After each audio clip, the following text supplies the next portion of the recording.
Hello and welcome to another episode on the Reloaded server. It's up to episode 9 I believe, and we are starting things off once again in our base, and I probably should turn the chat off. There we go. So we're starting things off in our base, and we have made just a little bit of progress since our last episode, or last episode that we were here. So for one, we've equipped ourselves with a little bit more of a super smelter. We've put in a couple of chests which don't actually do anything. I've separated into the amount that each run will go, so each run with a full set of lava. I also bought a full set of lava, so that is 32 pieces of lava bucket, which can do 3200 bits of sand, and that is 3200 there. So that is working quite well. I also have put in a full set of walls and a roof up there to make it a little bit better on here. Now, what I want to do today is get started on probably doing a little bit more on the stadium, which I've neglected over the past 5 or 6 episodes, as well as build a couple more skyscrapers. And if you do hear a bit of noise behind me, kind of buzzing sound, that's just the lawnmower going around. Probably just quickly stop for a minute. But yes, I want to do a bit of a couple more time lapses doing this stuff. So I've been exploring a little bit, and I think Midnighter, who's not online at the moment, has been doing a skyscraper city as well. Theirs is massively bigger than mine, as in one building is probably from about the end of this road to the end of that road there, and then that's squared. So that is a little bit bigger than what I've got here. So we're probably not going to be doing things to the same scale as they have been, but we do have a couple of buildings we want to get started on and hopefully finish, as well as expand this fair bit out. You might also note I've got the road going mostly out of blackstone with a little bit of variation with obsidian and mud and black concrete. So that's where we're going to extend a little bit as well as I figure out how I'm going to do this. So let's figure out what we want to do with the first skyscraper, second skyscraper, which is going to be right here, and go from there. Now, skyscraper building is not something I think I'm particularly brilliant at. I think this one, it took me quite a while to actually figure out how to get it done. So I'm trying to have to do a little bit of experimentation. Now, as I said, I went over to Midnighter's base, and I think I've got a couple of ideas in which I can translate into the smaller scale that I have. So one technique I saw, and that I think Grian also showed, is to have a little bit of a part of the bottom of the base where it actually comes forward a little bit more. So this kind of a lip, I suppose. With it just comes forward. We've got an entrance there, 2, 3, 4, 5, 6, 7, there we go. Behind this one, we have a little bit of a bit that comes back a little bit more. And if I can actually get myself on, then we do something like, where is it? Come on, get into my inventory there. So we've only got a one half slab there, but overall the bottom of it looks a little bit more flush with here, so you can walk around here pretty quickly, or you can do a little bit of an entrance here and it won't interfere too much with the sidewalk. Then of course we just need to repeat a pattern going behind it at this level here and go all the way up. So I'm going to do a little bit more experimentation to see what I can do to make this thing look a lot better, and of course to get the rest of the skyscraper done, and then you should be able to see a nice time lapse of me actually doing that. So here goes. And I'm here in creative just experimenting a little bit with some of the designs. You can see the road design I have, probably not quite what I went for in the end, and also the current skyscraper I've got in the city. But what I've got here is the current design I'm considering going for with the second skyscraper. I think it's going reasonably well, but I'm not entirely satisfied with the way it looks. It's still just a little bit too red, if you know what I mean. There's the red down here, which I could actually change this to a different color. I could go purple instead, just to give it a little bit more of a different vibe, so it's not as red as all over. So let me just quickly change this. Bam, bam, bam, bam. Oh, come on. That's not brilliant. If I do that, and like so, I think that changes it up just a little bit more.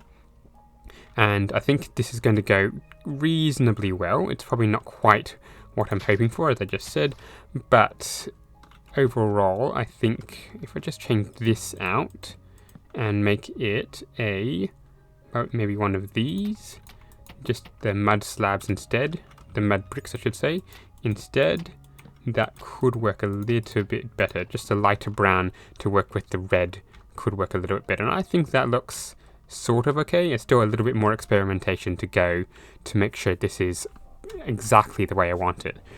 But of course this is going to require a lot of mangrove, so either I'm going to have to buy a lot or find a way to produce heaps, so not fun.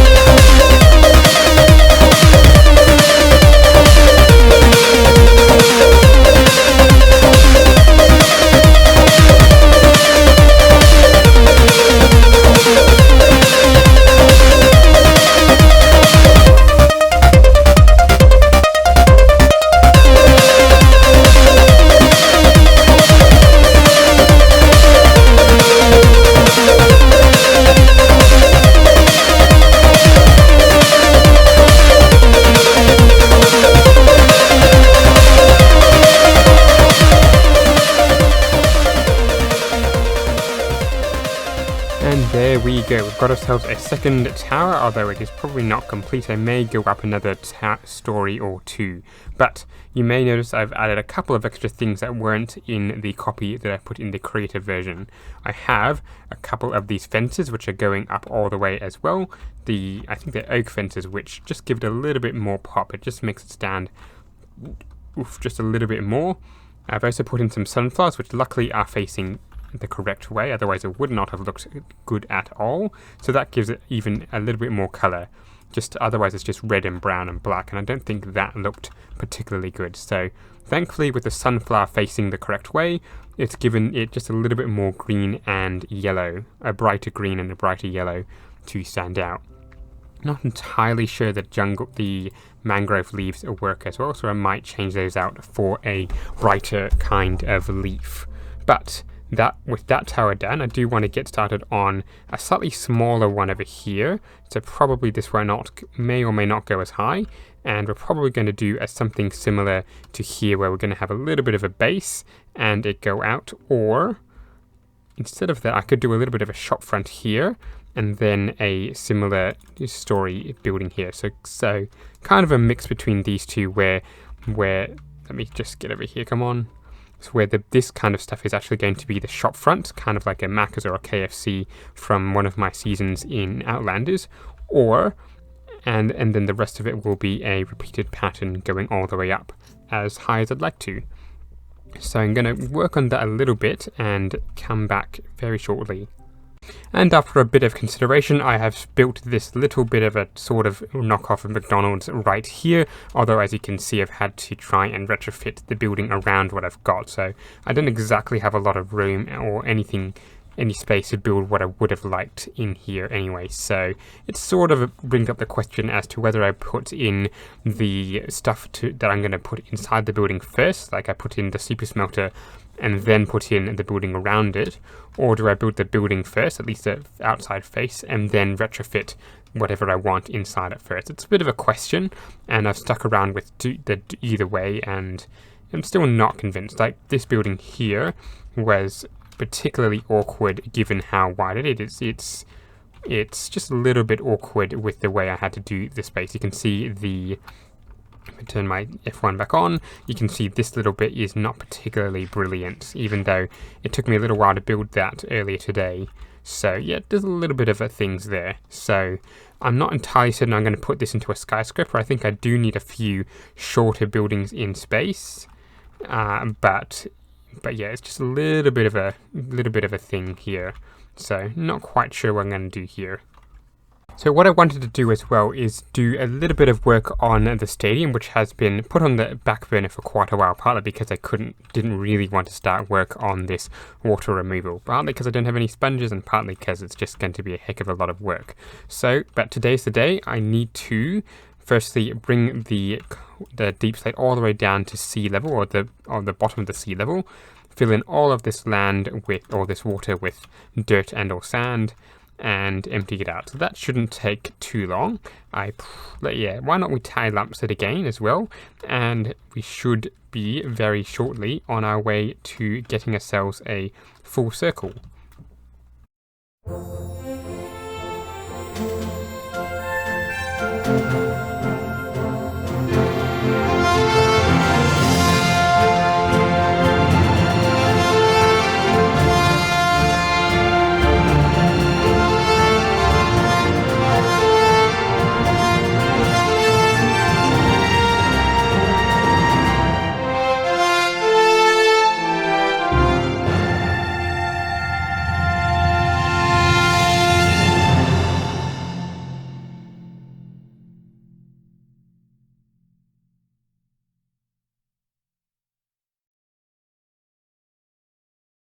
Well, hopefully you enjoyed that little time lapse. It did take a little bit longer to actually fill in all this sand than I expected it would take, but hopefully it was somewhat enjoyable, and I was able to reduce it enough to a short enough clip that it's not going to take a massive amount of the video. So what I want to do here is, instead of going through all the way around with the seats for all the people who want to be entertained by the sport that's going on here, I want to put in a bit of a team bench kind of thing. So that's going to require a little bit more room, and then the seats to start to go a little bit further back from there. So the seats will still be at the same height, but a little bit back from here I need to put in some team seats. I'm not quite sure yet how to do that. I'm going to have to take a few pictures of the seating arrangement in the actual ground that I am basing this on, but that shouldn't take too long. I should be able to Google Maps it or something to get an idea of how it should look, and then translate that across to this thing. So a little bit of time and a little bit of planning there, but for now I can keep moving this backwards, not with Fortune, but with Silk Touch, which is that one, and there should be able to get a fair bit of this done. Well, a little bit more time has passed, and I've been working on extending this stadium a little, but I have come across a bit of a problem where I actually fall into holes like this, which is not actually what I want to do, but I want to try and see if I can level this thing out a bit, because obviously on this side the ground level is at sea level, but if we go around to this point up here, the ground level is at 62 over here, or 63 I should say. Then up here it is is 65 or 66 if we go up to that. If we come over to here, we've got a different level again. We've got 64 or 65, and if we come around to here, it's a different again with 63 or 64. So all around the stadium it is a different height, and it may affect how I do the rest of the stadium build. So I do kind of want to make it more or less level up here, but going up one or two down, up or down one or two levels isn't going to make too much a difference, I would hope. So a little bit of thinking to do, but overall, yeah, I think I may get rid of this top level because that one isn't quite working for me, and see how that goes. So that will be a point of discussion to think about. Now what I did over here is build the team interchange benches. So over here we've got a couple of benches. It's rather nondescript, just a bit of tough and spruce, so I might decorate this a little bit better at some point, so it's not just essentially stone and wood for the people to sit on. So I might put a bit of color back here, maybe some colored banners or similar. So maybe even the team colors. So for my team would be black, white, black, white, black, white, and black, as you can see from my stripes. And then over here I might have to do a different color, but definitely not blue and gold, because yeah, definitely not blue and yellow. So I'm not quite sure what I want to do for the rest of today's episode, so I might just stop here for a minute and think about that and see where we go. After a little bit of thought, I think I'll work a little bit more on the stadium just to finish off today's episode. So as you can see, I've done a few more lines on the stadium. It's a little bit hard to see from the ground, so we'll take a flight and we can see here all the lines already set up for the Australian rules of football game. So we've got the inside 50 meters, which is these lines here. If I take a flight again, a center square, and the ball would be bounced right there to start the center square. So it doesn't quite make sense, I suppose, if you're not quite familiar with the game, but for those who are, hopefully you recognize this and like how it's set up. Now there's one more thing I do want to do to finish up, and that is create at least 2 entrances for the teams to come onto the stadium. So I'm not quite sure where I want to put it. I do want to put it away from the interchange benches, I think. On the other hand, it might be good to have one there and one there. Just trying to think about this, because then if I have it here, then I don't have to build so much here, but then there'd only be a small bay there. So yeah, I think I'll do it on this side, and I do want it to be 4 blocks wide. So let me just get over here. So there's 3 there, 2 there, 2 there. I want, let's have it here. And then do the same on the other side. So when the first 2 is there. So we've got 3, 3, 2, 2. So it should be here. So that makes it identical. And then I think I just go bam, bam, bam, bam. And that should be the entrance. And then I just need to dig this thing back out a bit more. And that should be good. So I will probably do a lot of this off camera to get this started, and we'll hopefully have a look at it next episode. But anyway, that's going to bring an end to today's episode though. Thank you very much for watching, and I hope we'll see you in the next one. Till then, goodbye.